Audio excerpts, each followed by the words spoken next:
जैसे ग्रहीत चेता राजन से आख्यानम यत धीतमान, जैसे आपके चित्त को कृष्ण ने आकर्षित कर लिया है, वैसे ये आपकी कथा ने मुझे भी आकर्षित कर लिया है।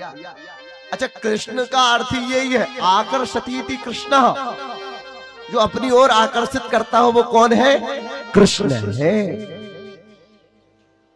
और हकीकत में जो सच्चा भक्त होगा ना, वो दूसरों की बातों में लगकर नहीं रहता।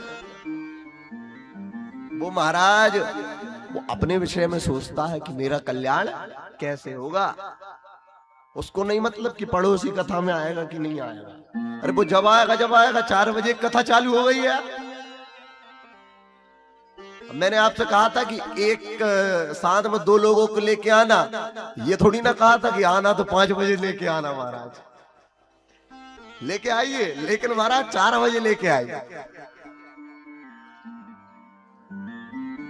क्योंकि यदि कथा छूट रही है तो समझ लो आपने बहुत बहुत बहुत अमूल्य चीजें छोड़ दी, आपने हीरा छोड़ दिया। ये समझ लो। तो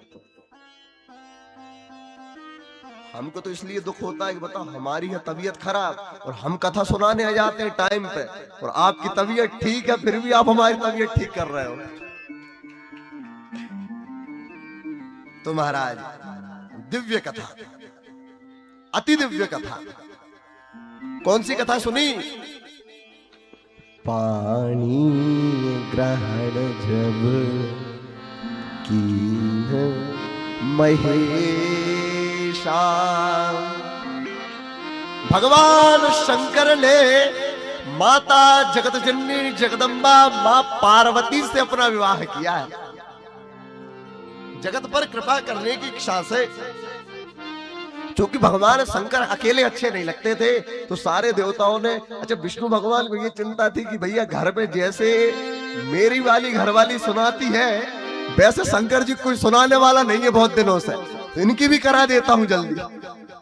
तो विष्णु भगवान पहुंचे थे पहले शंकर जी के पास कि जल्दी विवाह कर लीजिए। तब भगवान ने दिव्य विवाह माता जगत जननी पार्वती के साथ दिव्य विवाह। आप जानते हैं सुखदेव जी महाराज ने महाराज परीक्षित को क्यों श्रीमद् भागवत की कथा के पहले शिव विवाह की कथा सुनाई? इसलिए सुनाई क्योंकि वक्ता का लक्षण, यदि वक्ता सच्चा वक्ता है तो वो पहले श्रोताओं का परीक्षण करता है। कैसे परीक्षण करता है? भागवत की कथा हो रही हो 1 घंटा पहले शिव पुराण सुना लो, ऐसे।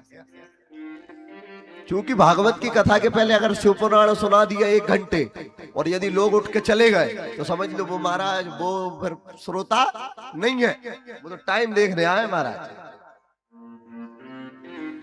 शंकर जी के विवाह की कथा इसलिए महाराज परीक्षित को सुनाई कि पहले इनको शिव विवाह की कथा को सुनाऊंगा, जिससे मुझे पता चल जाएगा कि सच्ची में सुनने वाले श्रोता है कि नहीं, नहीं तो ये कहीं सरोता और सोता तो नहीं है।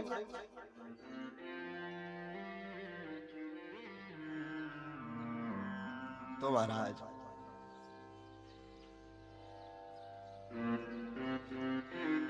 भगवान शिव के विवाह की कथा को श्रवण किया, और देखिए देवता अभी कर्म के बंधन से मुक्त नहीं है।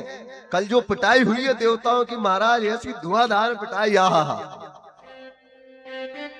वीरभद्र जब अवतार लेकर के आए हैं तो देवताओं की वो पिटाई की है महाराज, जिसने दांत निकाल करके हंस रहा था उसके 32 ही तोड़ दिए वीरभद्र दक्ष के यज्ञ में जाकर के।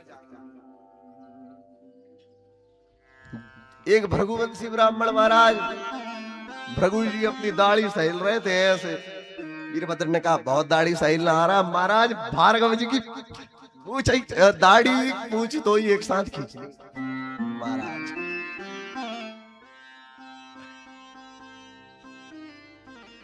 जो जस करही सो तस फल चाखा, जिसने जैसा किया था उसको वैसा फल प्राप्त हो गया।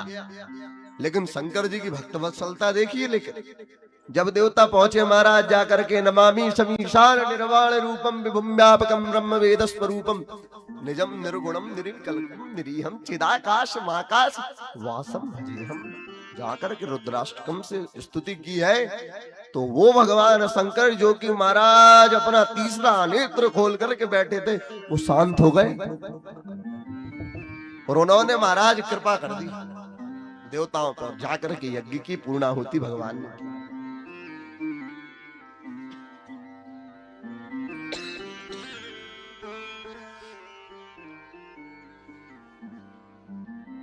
इसके बाद चतुर्थ दिवस की कथा में अब श्री सुखदेव जी महाराज परीक्षित जी से कहते हैं कि अब मैं तुमको कथा श्रवण कराना आरंभ कर रहा हूं, ध्यान से सुनना। अथ देवगणा सर्वे रुद्रानी कैपराजितः शूलपट्टस्थले स्त्रंस गदा परिमुद्गरै। चतुर्थ दिवस की कथा को यहां से आरंभ किया है।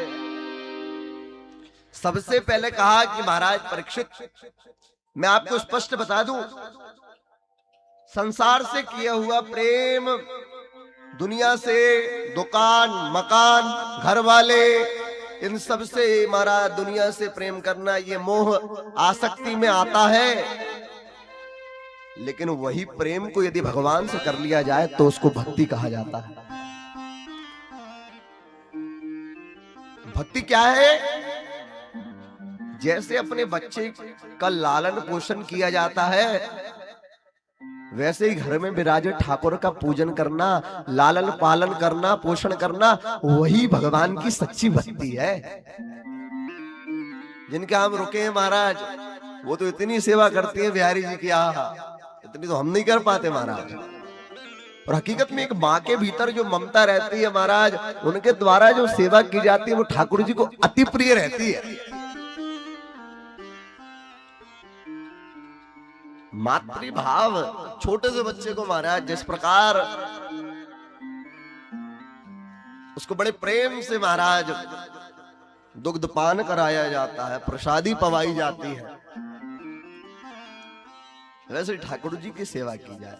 व्यवहार कैसा हो हमारा? जैसे बच्चे की सेवा हो रही है महाराज। घर में बिहारी जी अगर विराजे हैं ना छोटे से, तो उनकी सेवा किया करिए। और कभी भी ध्यान रखिएगा, ये बात नोट कर लीजिए, यदि छोटे से बिहारी जी घर में विराजे हैं तो उनको कभी भी ताले में लॉक करके नहीं जाना चाहिए।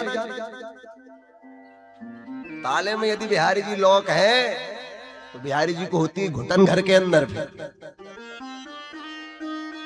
हमारे बिहारी जी तो हमारे साथ घूम के आते हैं महाराज, कहीं जाए, अभी वृंदावन घूम के आए, क्योंकि बिहारी जी का मन ये होता है कि बताओ और सब तुम लोग बढ़िया पूरे ऑल इंडिया टूर करके आओ और हम बैठे हैं घर में जबरदस्ती महाराज।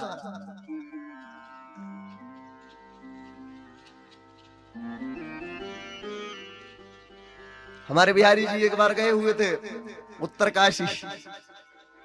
उत्तरकाशी में बिहारी जी हमारे भगदड़ में गिर पड़े, उनके मस्तक पे चोट है, यहाँ एक छोटी सी चोट लगी हुई है। लेकिन इसका मतलब अगर चोट लग गई तो क्या बिहारी जी अब क्या कहीं जाएंगे नहीं? अरे भैया बच्चे हैं, गिरते पड़ते हैं, चोट तो लगती है। और अच्छा बच्चे इतने सीधे रहते हैं, कहीं चोट लग भी जाए उसके बाद कह दो अरे अरे लाला तेरे को चोट नहीं लगी, तो बच्चा ये भी मान लेता है हाँ मेरे को चोट नहीं लगी। ये मन जो रहता है ना, निर्मल मन रहता है छोटे बच्चों का। और नहीं तो बड़े बच्चे नालायक जब हो जाते हैं तो उनको तो महाराज चोट लग गई तो मतलब पूरा घर सर के ऊपर महाराज।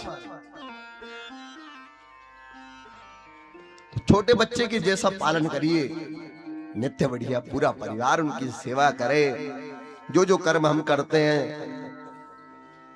हमारे पिताजी तो महाराज बिहारी जी के लिए इतनी विशेष सेवा करते हैं, काजू, बादाम, अखरोट और क्या है भैया, एक दो चीजें और है, उनको मिला करके बढ़िया एकदम शेक तैयार करते हैं दूध का, और बढ़िया बिहारी जी के लिए महाराज सुबह प्रसादी में रहता है वो।